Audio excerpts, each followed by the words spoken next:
ketika akhirnya Pak Peri Warjio dan tim Bank Indonesia memutuskan untuk menaikkan suku bunga menjadi 6,25% beberapa hari lalu, apakah kalangan pengusaha sudah mengekspektasikan hal itu?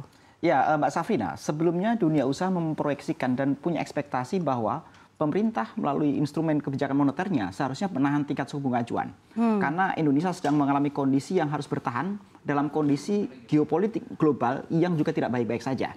Artinya kemudian bagaimana ekonomi dalam negeri membutuhkan insentif dari pemerintah dalam konteks moneter maupun fiskal, sehingga diharapkan ini yang memperkuat pertumbuhan ekonomi dalam negeri. Nah, tapi kemudian ketika bagaimanapun BI kemudian menaikkan tingkat suku bunga acuan, ini yang perlu kita cermati dengan baik. Paling tidak ada dua hal yang perlu kita mitigasi dengan baik, Safrina. Satu, berbicara dari sudut pandang private sector, dari sudut pandang pengusahanya. Nanti mungkin Pak Budi akan bisa menambahkan dari konteks Hipindo. Tapi yang kedua dari sisi daya beli masyarakat. Kita lihat pertama, ketika kemudian tingkat suku bunga acuan naik, Safrina, sudah hampir pasti kemudian perbankan akan mengikuti dengan lending kreditnya juga rate-nya akan naik. Pasti. Sehingga ini akan meningkatkan namanya cost of fund setiap pengusaha yang mereka mempunyai hutang atau kredit dari perbankan. Ya. Inilah yang kemudian akan secara efek selanjutnya memberikan dampak terhadap apa? Kenaikan cost of fund. Ketika cost of fund-nya naik, maka HPP-nya atau harga pokok penjualan atas barang dan jasa itu akan naik. Inilah yang kemudian akan potensi untuk menimbulkan inflasi. Padahal kalau kita lihat, Safrina, bahwa sebenarnya ketika BI meningkatkan suku bunga acuan, salah satunya itulah untuk mengendalikan inflasi. Tapi kita punya problem sebenarnya, Safrina, bahwa inflasi bisa karena dua hal. Ya, demand sama cost. Betul. Kalau berbicara masalah demand pull inflation, maka akan efektif ketika kemudian pemerintah mengendalikan dengan cara kenaikan tingkat suku bunga. Problemnya di Indonesia, yang sangat signifikan berpotensi mendorong inflasi itu justru karena cost push inflation. Sehingga harapan kita adalah justru pemerintah itu bisa memberikan subsidi terbaik, memberikan insentif terbaik. Nah, sehingga dari sudut pandang private sector ini akan memperlemah. Terakhir, dari sudut pandang daya beli masyarakat. Ketika terjadi inflasi, Safrina, sudah pasti daya beli masyarakat turun. Contoh sederhananya begini, mungkin teman-teman atau masyarakat yang mereka melakukan kredit rumah, ini sekedar contoh aja, kita berbicara ke contoh teknis. Jangan-jangan bulan depan cicilan mereka sudah naik tanpa mereka sadari. Ketika mereka kemudian cicilannya naik untuk salah satu kreditnya, kredit rumah misalnya, sehingga mereka harus membuat pos dari pengeluaran lain. Inilah yang kemudian menjadi sebuah potret bahwa daya beli masyarakat itu akan turun.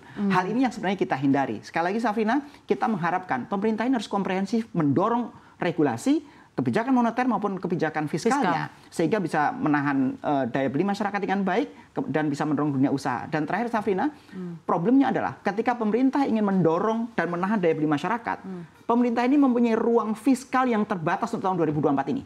Karena di 2024 ini dengan asumsi minyak hanya 82 US dollar per barel dan rupiah di kisaran 15.000 aja, kita sudah defisit 500 triliun loh. Artinya itu sudah akan potensi hutang 2,8% dari PDB. Sudah 2,8 ya, Mas? Sudah 2,8%, sekitar 500 triliun. Artinya ketika kemudian membengkak, terjadi sebuah neraca negara yang membengkak, maka resikonya cuma dua. Akan terjadi cut off dari kementerian lembaga belanjanya atau hutang lagi. Itu yang menjadi problem, Safrina. Jadi sebenarnya dari pengusaha sendiri tidak begitu, quote unquote, tidak begitu mengekspektasikan suku bunga ini akan naik menjadi 0,25. Dunia usaha cenderung kurang happy. Apalagi kemudian ketika bahkan sudah ada wacana, bahkan ini sebagai contoh tambahan. Artinya gini, disinsentif itu jangan fiskal, sudah ada disinsentif, moneter ada disinsentif sebagai contoh. Bahkan sudah ada wacana, Safrina, bahwa mulai 2025 nanti akan ada kenaikan tarif PPN misalnya dari 11% menjadi 12%. Artinya kan pengusaha kan sudah ancang-ancang lagi nih. Ini mau naikin harga atau mau nahan. Kalau mau nahan harga, keuntungannya berkurang. Tapi kalau mau naikin harga, karena filosofi PPN ditanggung oleh pembeli, bagaimana daya beli masyarakat? Artinya, Safrina, ini kondisi yang sedang tidak ideal di sini, dibutuhkan insentif dan regulasi yang tepat dari pemerintah. Kira-kira demikian, Safrina. Saya juga ingin tanggapan Mas Ajib sebelum saya ke Pak Budi ya, Pak. Pemaparan dari Pak Peri Warjio ketika era menaikkan suku bunga menjadi 6,25% itu luar biasa panjang. Tapi yang bisa saya rangkum adalah Pak Peri dan timnya tentunya ingin menyelamatkan keadaan dan stabilisasi dari rupiah yang sudah menembus level 16.200 gitu ya. Apakah argumen itu bisa diterima? Karena somehow sebenarnya kan kurs juga sangat berpengaruh terhadap bagaimana performa bisnis, performa usaha, dan landscape dari sektor real. Ya, dalam sebuah kebijakan ini bukan tentang benar dan salah, Safrina. Tetapi bagaimana harusnya memitigasi potensi risiko. Dan lebih preparing terhadap bagaimana kebijakan yang bisa mendorong pertumbuhan ekonomi. Kembali ke tadi, ketika kemudian BI melalui instrumen moneternya dalam tanda petik begitu responsif, karena BI ini memberikan kenaikan tingkat suku bunga acuan persis setelah The Fed menahan tingkat suku bunga acuannya di angka 5,5. Yang sebelumnya dunia usaha pun juga punya ekspektasi bahwa The Fed akan menurunkan tingkat suku bunga acuan. Ketika terjadi tensi geopolitik yang terus meningkat, kemudian The Fed terus mempertahankan tingkat suku bunga acuan di 5,5, kemudian kita lihat secara agresif BI membuat kebijakan, yaitu meningkatkan suku bunga acuan. Apalagi awal April kemarin, rupiah sudah mulai bergerak di atas Rp16.000.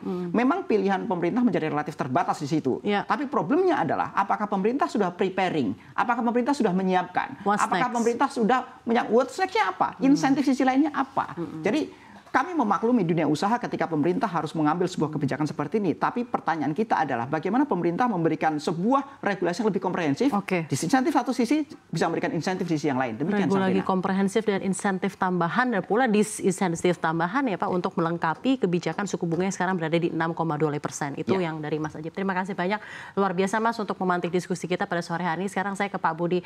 Pak Budi, silakan bagaimana tanggapan Anda mengenai kebijakan dari BI Rate yang akhirnya dinaikkan menjadi 6,25% atau naik 25 basis poin. Silakan Pak. Ya, makasih Safina. Salam Mas Aib.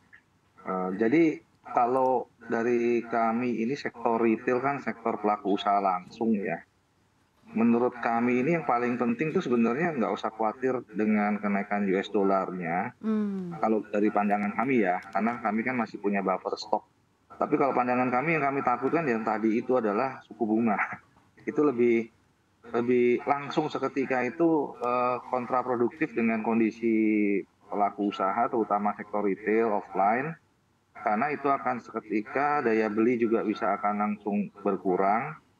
Namun kalau untuk dolar itu masih bisa ada traffic dari turis luar negeri yang berbelanja ya, ini dari sudut pandang retail ya, mereka akan mendapatkan kenyataan bahwa barang di Indonesia jadi lebih murah, atau untuk ekspor kita juga ada peluang. Namun kalau suku bunga ini kena semua ya, jadi artinya yang pada waktu anggota melakukan peminjaman itu akan membayar bunga lebih mahal, atau yang paling penting lagi akan mengerem ekspansi. Sedangkan kita harapkan untuk kondisi saat ini itu adalah justru yang menolong adalah sektor konsumsi ini nggak boleh stop. Karena yang bertahan adalah domestic market ini harus dipertahankan, tetap berputar. Domestik tetap harus ada penerimaan tenaga kerja, tetap harus bisa beli jual, ya tetap ada buka toko, terus juga tetap melakukan aktivitas traffic dari kota satu ke kota yang lain. Nah, menurut saya ini yang harus dikonsentrasikan dari sektor perbankan dan juga pengambil kebijaksanaan tadi. Kebijakannya harus tepat, karena UKM di Indonesia menurut saya ini merupakan salah satu yang tulang punggung ya. Jadi UKM itu memang masih bertahan dikarenakan perdagangan di dalam negeri ini masih berjalan. Sedangkan untuk dolar tadi saya sampaikan itu masih di tangan menengah ke atas, itu masih bisa diterima dalam arti untuk sektor daya belinya.